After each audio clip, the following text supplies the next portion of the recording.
Welcome to the Channel for Grace. Gobind will be live shortly. Book a tarot or astrology reading on our website, channelforgrace.guru, and check out our latest programs and classes. Please give us a share and a like, and we hope you enjoy the broadcast. Welcome to the Channel for Grace. Gobind will be live shortly. Book a tarot or astrology reading on our website, channelforgrace.guru, and check out our latest programs and classes. Please give us a share and a like, and we hope you enjoy the broadcast. Welcome to the Channel for Grace. Gobind will be live shortly. Book a tarot or astrology reading on our website, channelforgrace.guru, and check out our latest programs and classes. Please give us a share and a like, and we hope you enjoy the broadcast.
Satnam, everyone. Welcome back to the channel. My name is Gobind, and this is your Channel for Grace. It's been a minute since I've been live. I have been traveling in Argentina, and I just recently got back. So I want to say thank you, all of you, for your patience with me. It was an amazing trip, and I'll be sharing bits and pieces here and there, I'm sure, as they come through. But today, I literally got back yesterday, and today we are hitting the ground running with the sun having entered into Sagittarius, and tomorrow, right away after the sun enters Sag, we have a new moon in Sagittarius. So I had to come live and I had to talk about this powerful new moon in Sag, go over the astrology, let you know where this is happening in your chart and what does this mean for us collectively and individually. I'm so excited to go over all of the information. Thank you for being here. Thank you, Nelvin, and hello, Kim. Hello, Maricela. Thank you so much. And yeah, so excited to be back. It's been amazing.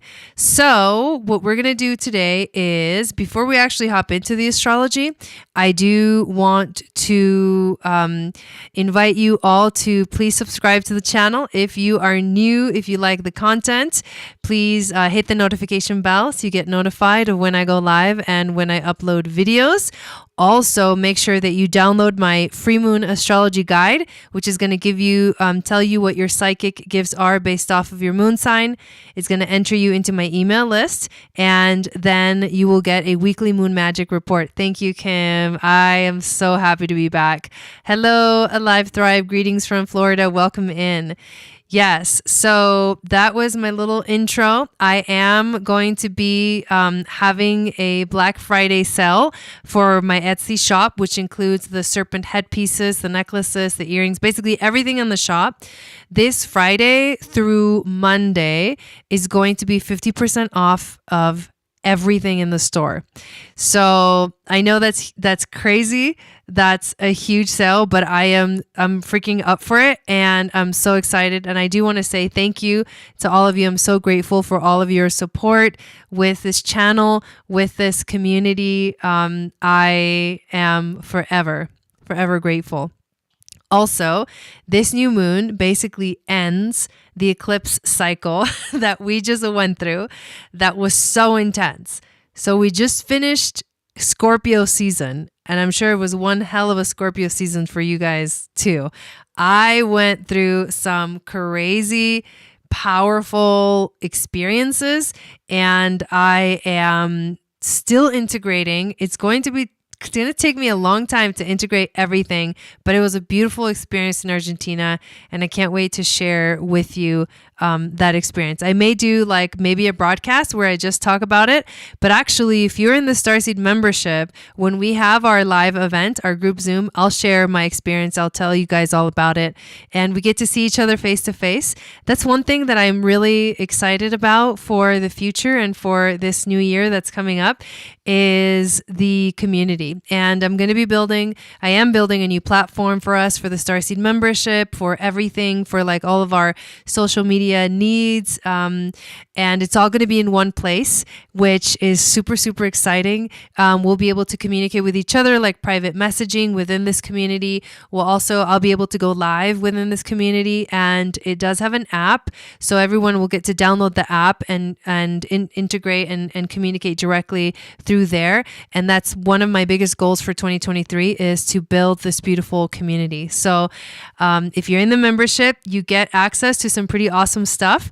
I just uploaded the Sagittarius astrology and theme of the month video. There's the symbology video coming up, the meditation, and the PDF for the new moon. That's tomorrow. So if you're in the membership, you get all these things as the powerful transits come, and you get guided through the astrological seasons, which is amazing. Hello, Colette. Welcome in. Hello, Melissa. Welcome in. Thank you, Kim, so much for moderating here in the chats. So let's actually dive into the astrology of this new moon. I'm going to share my screen and share the image of the chart on the screen so you guys can follow along and see what I'm talking about. And what I actually really love about doing these astrology videos and also human design videos is that you get to learn along with me as I go through the information and explain everything. So I actually love that aspect of it. I'm a total teacher at heart, and I love teaching. So it just comes through naturally. All right. So you'll be able to see the image of the chart. Let me know when you guys can see it on the screen. And we're going to just dive right in. I think it's so cool that I come home to basically the closing off of the eclipse season. Today is the 22nd, which is very synchronistic. Numerologically, it is November. So it's 11/22 of 2022. So 11/22/22, which are very connected. The event that I just went to in Argentina was called the 11/11. In February, they had the 22/22 event. So today was actually the official closing of that powerful portal for the Yo Soy basically mission that has been going on since Matthias was born, like 20, and it was to this morning, they did a really powerful meditation from the Hall of Mirrors in Capilla del Monte, which is where I was for the event 2 weeks ago. And or a week ago, actually.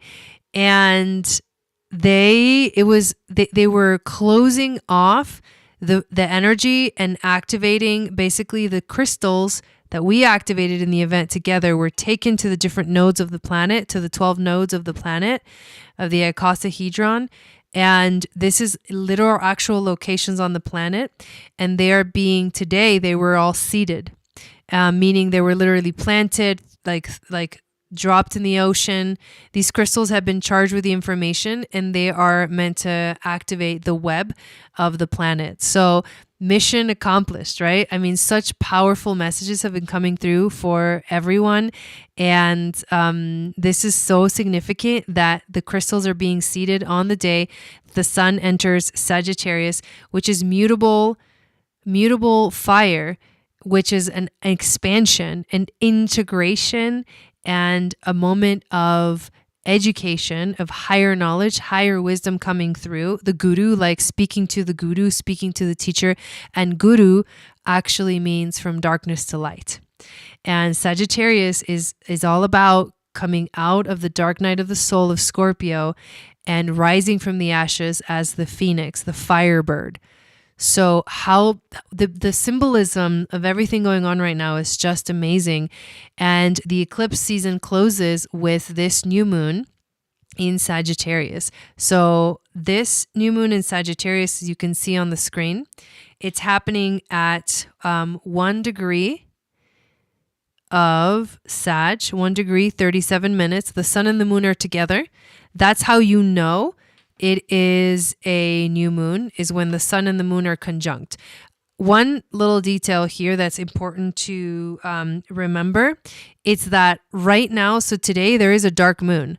So even though the sun has just entered Sagittarius, it very much feels dark. It doesn't quite feel like fire yet. I don't know about you guys, but for me, I mean, I feel the fire beginning, but it doesn't feel like full on, it's like the full flame yet. And that's because we're still in the dark moon.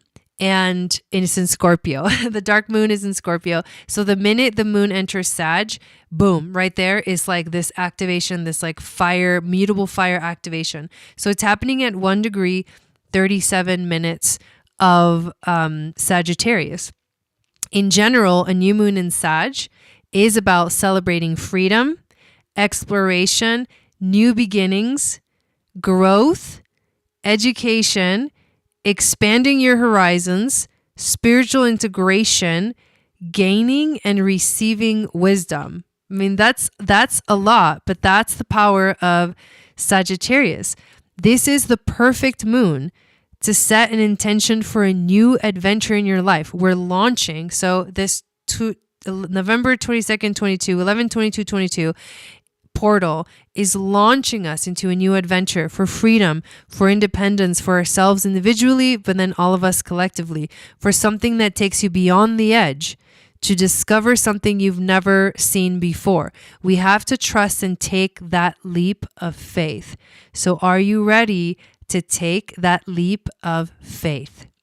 What are some of the important aspects that are happening for or during this moon? The very first one, you can see it right here. You've got Mercury at 10 and you've got Venus at 9 degrees of Sag. Both of those degrees are one on Ophiuchus, which is the 13th sign, which activates the occult, the mysteries of the universe.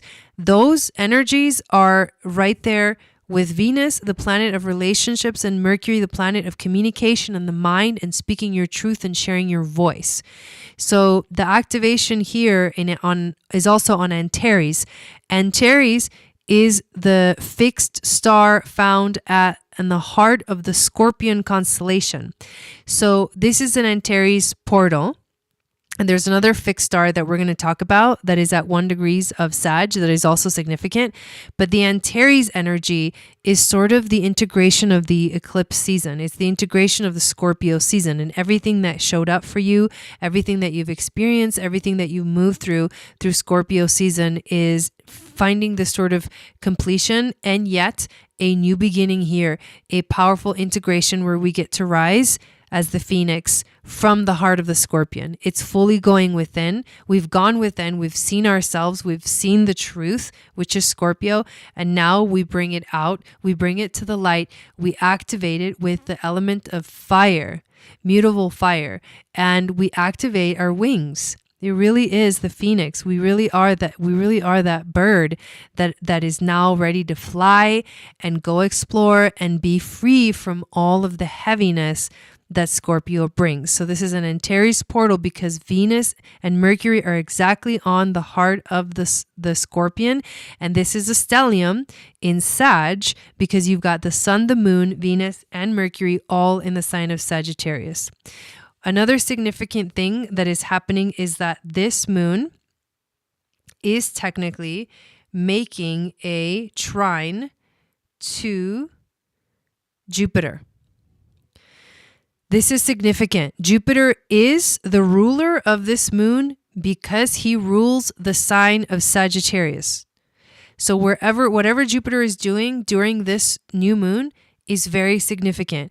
The fact that he's making a trine, it's not exact, but the fact that Jupiter is making a trine to the new moon energy means that auspicious, optimistic, energies are like showering us, because the trine to Jupiter activates this energy of good luck.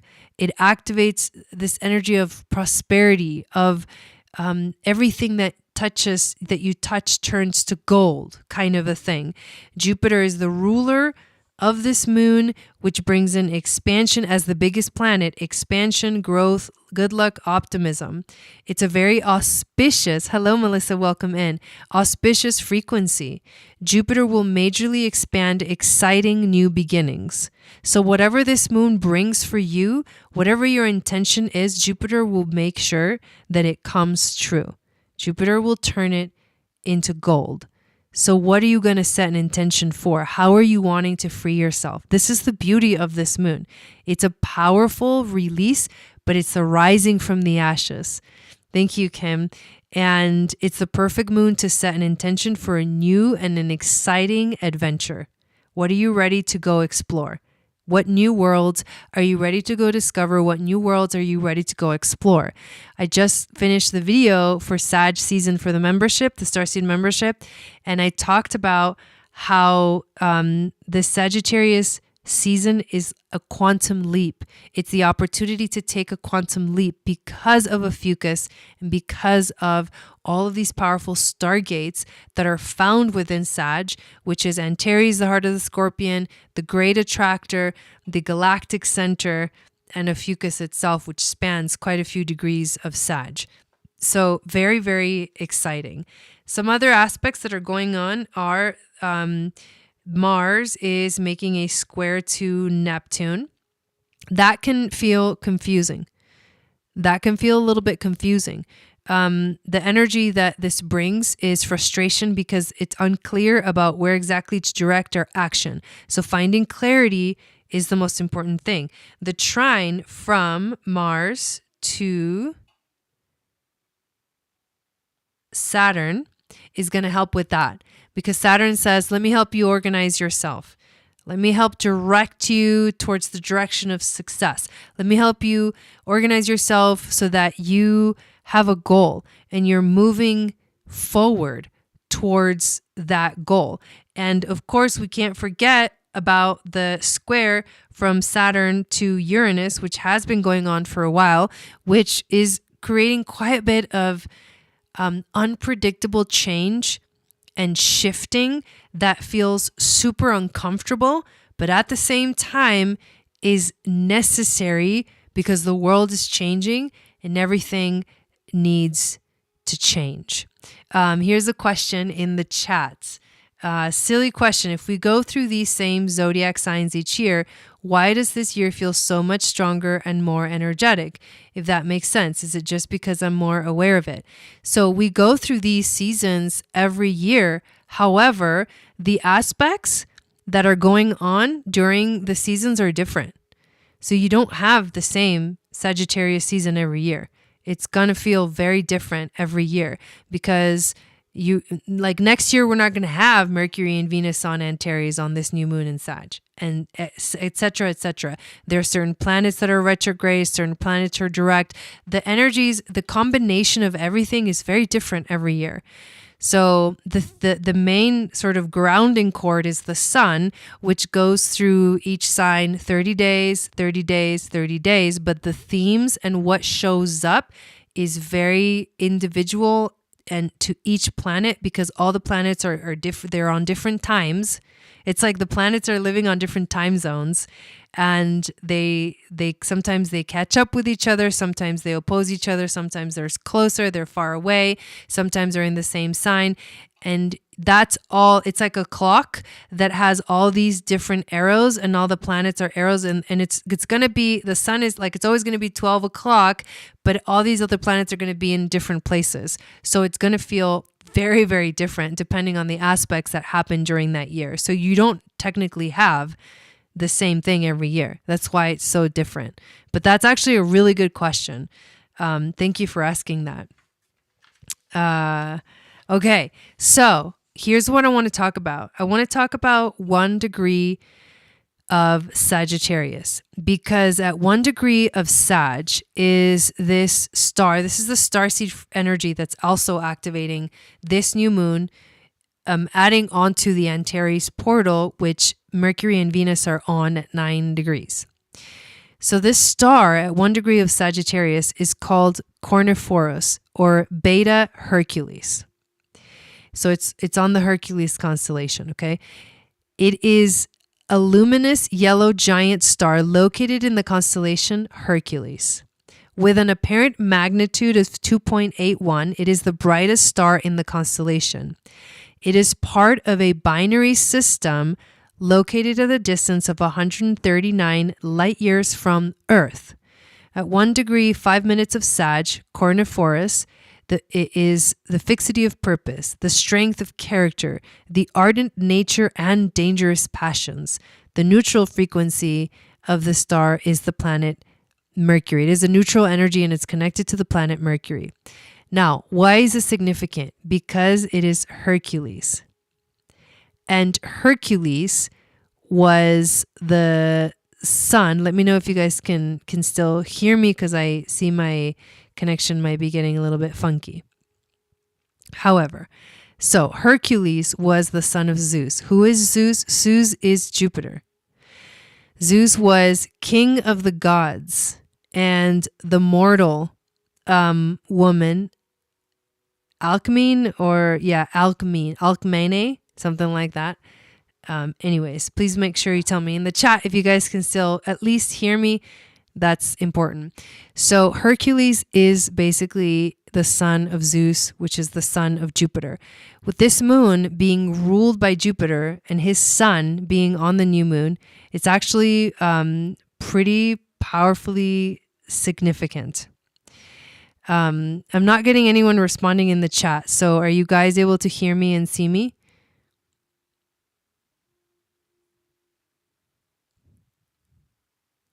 Just want to make sure. Okay, thank you. Okay, Colette says yes, thank you. Okay, so awesome, thank you. Perfect. Hello, Ella. Welcome in. Thank you, guys. Okay, thank you. All right, so Hercules was known as a demigod, with incredible strength and stamina. Hercules was also one of Chiron's students, the one who accidentally struck him with a poisoned arrow. These stories are linked because we have Hercules, which is right now represented by the sun and the moon on this star, is trining Jupiter, his dad, while Venus and Mercury on Anteres, the heart of the scorpion, are trining Chiron, which is the other key figure in the story. There are some powerful things to uncover here about this new moon being at this constellation. Hercules accidentally strikes Chiron with the arrow that's dipped into the blood of the Hydra. And so Chiron gets this wound that is mortal, except he's immortal, so he doesn't die. So he's basically in like forever destiny agony. He's in agony for the rest of the history of the universe, right? For eternity. And he's able to free himself by switching himself with Prometheus and actually giving up his immortality.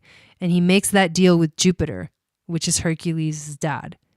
So it's almost like this connection between the father and the son, and maybe the teacher or the guru, right? Maybe Father, Son, Holy Spirit, kind of Trinity. There is a Trinity here that is being represented. But the ultimate lesson of the story is that Chiron, even though he's known as the wounded healer, he was actually a very powerful healer.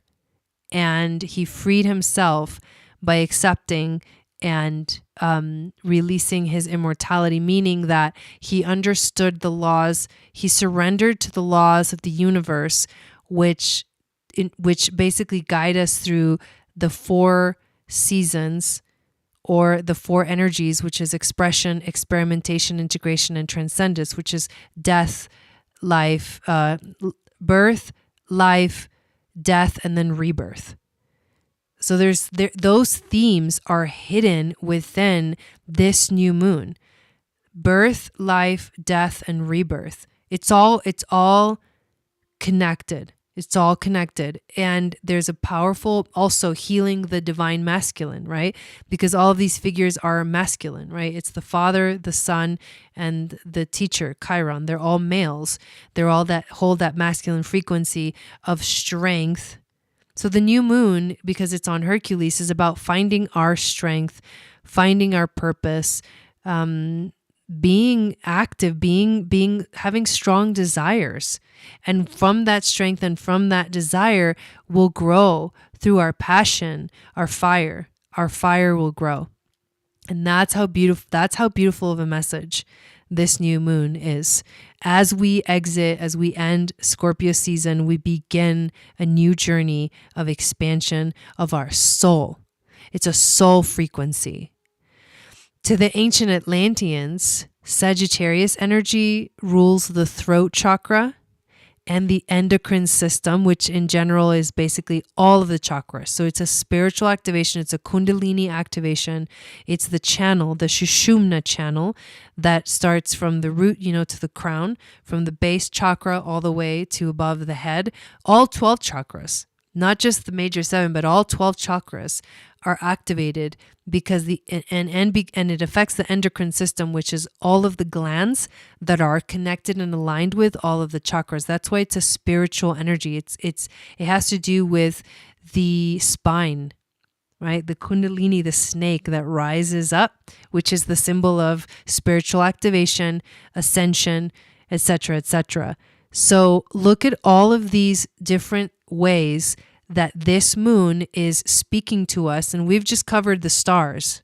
We haven't even covered the Sabian symbol or the Chandra symbol. We've literally just covered the star and the astrological energy. And they're all pointing to the rising of the phoenix, the Kundalini rising, the spiritual activation, the spiritual integration, the finding our strength, and the rising from the ashes. It's quite phenomenal when you look at what, this powerful energy. So what we're going to do next is I'm going to go over the Sabian symbol, the Chandra symbol, and then the gene key that this moon is on to get more symbology, to get more insight into what are these themes that are interplaying for us during this time, and how can we set the most sort of efficient intention as we move into this new lunar cycle, because this is the new lunar cycle of Sag season. So let's start with the Sabian symbol. Here we go. Okay. So the Sabian symbol for this moon is the following. A man in a diving suit is being lowered from a ship into the ocean. Like there's a lot there in just that visual. A man in a diving suit, which is protective gear, is lowered, so he goes into the underworld, from a ship into the ocean. Closer to shore, a surfer is effortlessly riding the waves. So here's what this Sabian symbol means. Moving between different levels of involvement, right? Interdimensional. Detachedly observing the surface of life versus getting involved in deeper political or spiritual struggles. The tendency of life's storms to blow over, making a tempest in a teapot versus expecting problems to take care of themselves. Successfully surfing some cultural movement.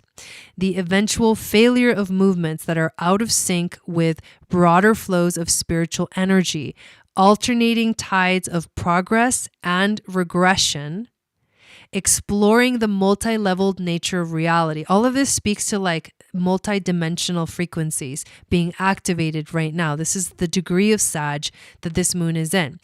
Swimming gracefully, or meditative attunement versus being upset by outside influences. Swimming gracefully within life's complex currents. I like that one. Swimming gracefully within life's complex currents, celebrating life's giddy extravagances versus seeing it all as a sandcastle by the sea. Wild, stirs things up for fun. Hello, Claudia, welcome in. I have been feeling such a great rush and a good feeling just overall. I feel free and lighter and feel like I can conquer anything. And I'm stepping into my power. No more taking crap from anyone or anything. Yes, exactly. Love it. Thank you for sharing that. But that is the Sabian symbol, and all of it speaks to multi-dimensional frequencies that we're moving through. So we're being lowered right into the ocean. We're moving in and out of these realities. Like, that's a lot. It's very quantum. It's very sort of Akashic. And we have to just be aware that that's what's going on. We're going sort of in and out of these dimensional frequencies that can make you feel sometimes like you're going crazy, but you're not, because the shift is happening in the earth. Like, the shift is happening, and we are calibrating. We keep calibrating to the new frequencies and calibrating. And that can be very uncomfortable to the physical body. And so it's powerful, because we just talked about all of these things that this new moon means now being sort of reiterated by the Sabian symbol, which speaks of multidimensional realities going on right now. The Chandra symbol is many iris blooming in a wide variety of colors. Hello, Jill. Welcome in. Many iris, so the flower, the iris flower, blooming in a wide variety of colors. Thank you, Claudia. Welcome to this channel. Okay, so here's the Chandra symbol. The Chandra symbols are really, really fun to read because they're very poetic. They're like poems. So you guys tell me in the chat what you receive from this. Here we go again with the multidimensional stuff. A vast multiplicity of vantage points, ways of being, complete identities, fabulously suggestible and impressionable, fanning out in all directions, becoming one with everything, desiring and needing to bring forth each self you have ever been, every fancy you are filled with. You are impetus, outrageous, and irrepressible. Freedom at all costs. The moment prevails. Ferment and flux. A great difficulty is holding steady. Perpetual adolescent rebellion and the magnificent ability to become absolutely anything. Experience is all. Your deepest need is to embrace your outstanding nature and let it be free, despite all signs to the contrary. Wow, your mother's name was Iris? Wow. Colette says, I got the Tower card for November. Yeah, surfing. Yeah, I like the surfing idea. Yes. So isn't that beautiful? I'll read that one again. A vast multiplicity of vantage points, ways of beings, complete identities, fabulously suggestible and impressionable, fanning out in all directions, becoming one with everything, desiring and needing to bring forth each self you have ever been, every fancy you are filled with. You are impetus, outrageous, and irrepressible. Freedom at all costs. The moment prevails. Ferment and flux. A great difficulty in holding steady, perpetual adolescent rebellion, and the magnificent ability to become absolutely anything. Experience is all. Your deepest need is to embrace your astounding nature and let it be free, despite all signs to the contrary. Wow. That is freaking powerful. So, let's talk about the gene key that this new moon is going to be landing on. The gene key is the 34th gene key. It's called, the key descriptive phrase of this gene key is the beauty and the beast. Like, wait, What? The Beauty and the Beast. You know that story.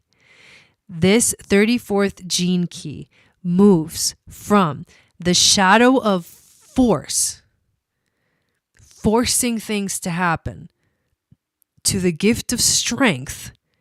Remember Hercules, right? Hercules learns to use his strength for good. I'm sure that everyone that is born with great strength has to go through all of us has to go through the process of understanding that strength and not using it to force, but for good. So the shadow of force transmutes into the gift of strength, which in turn transcends into the gift of majesty. Majesty is the city of this gene key. What does this mean? Where epiphany meets majesty. As mentioned, the 34th gene key has an unusual attribute that remains at all its levels of frequency, that of being unaware. Force is unaware of itself and leads to destruction. Strength is unaware of itself and leads to admiration. Here at its peak, the city of majesty blossoms. This is the majesty of the human form in motion, and the form itself is pure awareness, which is why it cannot be awareness of something. It quite simply reveals the true beauty of consciousness in form. Majesty is not really a state of being. It is the truth of all nature in motion. At the Siddhic level of being, everything alive displays majesty. Even the struggles of the low frequencies are revealed as majestic in their own distorted ways. But this 34th city in actuality concerns humanity more than any other aspect in human DNA. It is the city of the naked ape, of Adam and Eve, of the divine energy that constantly moves through the human form. It is through the 34th city that we get the idea of man as God. This notion has been immortalized in our myths, in which the gods appear on earth and take on physical shapes, or through man's attempts to convey divine authority on certain chosen people throughout history. Speaking of gods, right? Hercules, Zeus, Chiron, these immortal gods, demigods. It's very interesting. So this is the notion that has been immortalized in our myths, in which the gods appear on earth and take on physical shapes, or through man's attempts to convey divine authority on certain chosen people throughout history. The great paradox is that if gods were to assume the shape of humans, they would never know they were gods. This is the true meaning of the 34th city. The divine essence of creation can only move freely through the body when the identity has ceased to exist. Let me read that again. The divine essence of creation can only move freely through the body when the identity has ceased to exist. Such people move in a way that is bewitching to the eye. Out of this city have arisen the physical practices that aim at higher consciousness. For example, the mudras and asanas of yoga, or the movements of Tai Chi, all of which are spontaneous expressions of divinity moving through the form of someone in whom the 34th city once dawned. These sacred movements, gestures, and dances contain the codes of higher consciousness. However, such practices can be great tricks that keep you thinking that a path to a higher consciousness exists. There is no such path. Higher consciousness is simply a sudden leap. This is so sad, you guys. The sacred movements can indeed gain humans access to higher states of consciousness, but they do not lead to the leap. The problem of the sacred movements is that they were originally spontaneous expressions of higher consciousness. When they are copied, they are no longer spontaneous, even though they may lead to glimpses of higher consciousness. None of this is to say that sacred movements and practices are worthless. They are a natural stage for many people on the path towards transcendence. One just has to realize their origins. Out of the 34th city also comes the highest level of the martial arts, with their notions that true strength lies in emptiness. Remember, this new moon is on the Hercules star.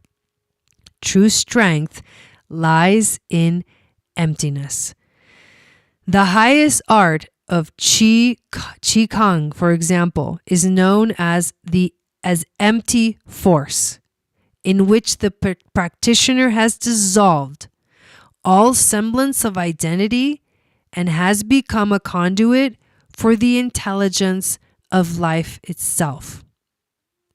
This is also where the concept of no mind in the highest art forms of Zen Buddhism. If this city dawns in a person, they do not communicate through words or language, but through their actions and movements. Many of these people were the originators of the sacred arts, such as calligraphy, music, dance, and art. A work of art done by someone with the 34th city is always regarded as a work of unparalleled genius and originality. Nevertheless, for the Siddhic artist, the art itself is the doing, whereas the results are meaningless.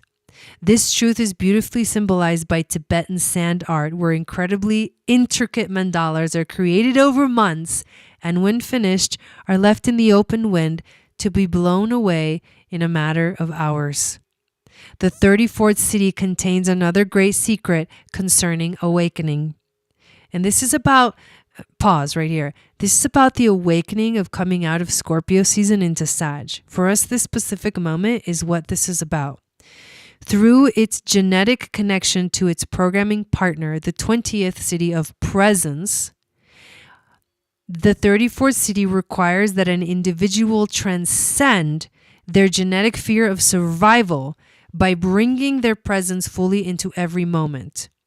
The challenge for the individual is to let go of his or her individuality, which feels like their very essence. Indeed, your survival appears threatened by dissolution into the ocean of presence. In truth, this is the whole point. You cannot survive the leap into the Siddhic level. The final surrender required of you before dying into the Siddhic frequency is the surrender of your physical body and the vibration of its movement. Once you have entered the Siddhic frequency, all fear is purged from your system, and pure awareness of your body's physical intelligence is revealed. It is as though the entire universe were moving through your body. The 34th city demonstrates one of the key attributes of life itself, that of efficiency. In the ring of destiny, the epiphany of the higher planes encounters and infuses the majesty of the body on the lower planes. That reminds me of the Merkaba. The result is pure fusion as spirit enters matter, yes, and imbues it with divinity. Dude, that's the Merkaba. When life is not interfered within any way, it becomes highly fluid and efficient. The more you try to force life to flow where you like it to go, as opposed to where it wants to go, the less efficient you become and the more energy you use. Wow. The most commonly used analogy to this aspect of the 34th city is the comparison of the life force to water. To echo the words of the great sage Lao Tzu, the very softest thing of all can ride like a galloping horse through the hardest of things, like water penetrating rock. And so the invisible enters in. That is why I know it is wise to act by doing nothing and how very few understand this. Wow. I feel like the overall message of this moon is to really flow through the inspiring activation that is coming alive in us after this very powerful Scorpio season, and being opened up into the universe, but opening up into like new horizons where we don't know exactly where it's leading, but we just know that a new adventure is on the horizon. How beautiful is that?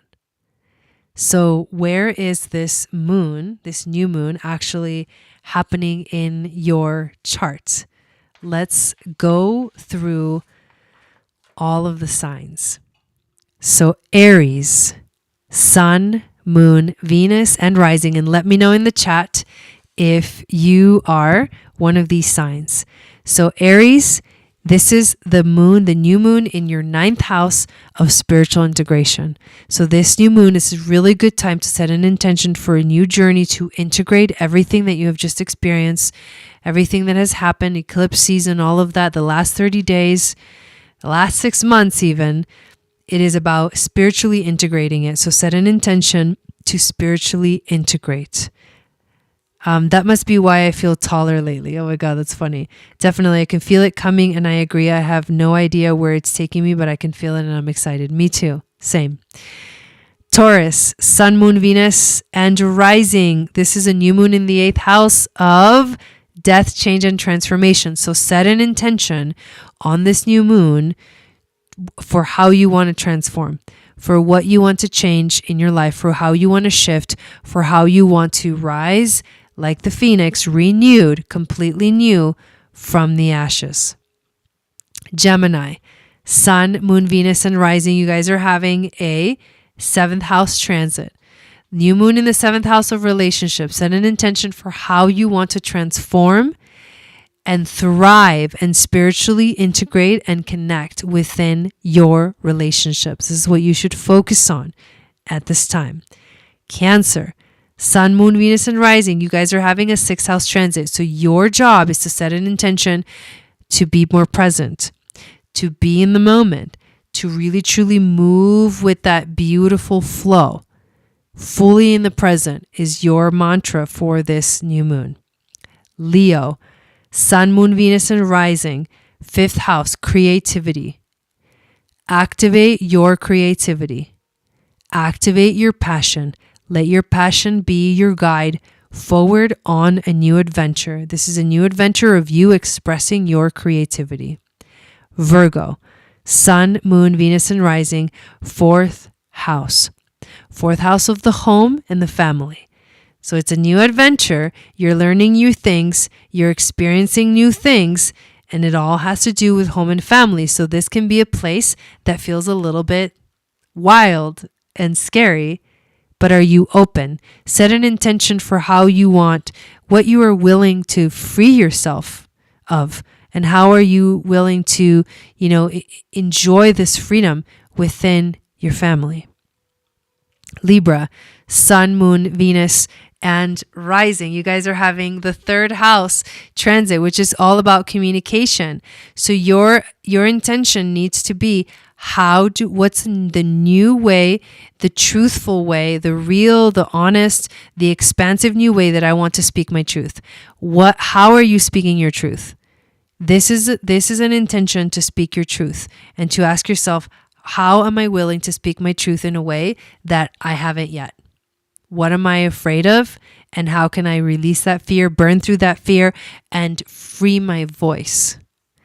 Scorpio, Sun, Moon, Venus, and rising. You guys are having a 2nd house transit. So this is all about values. This is all about being grounded.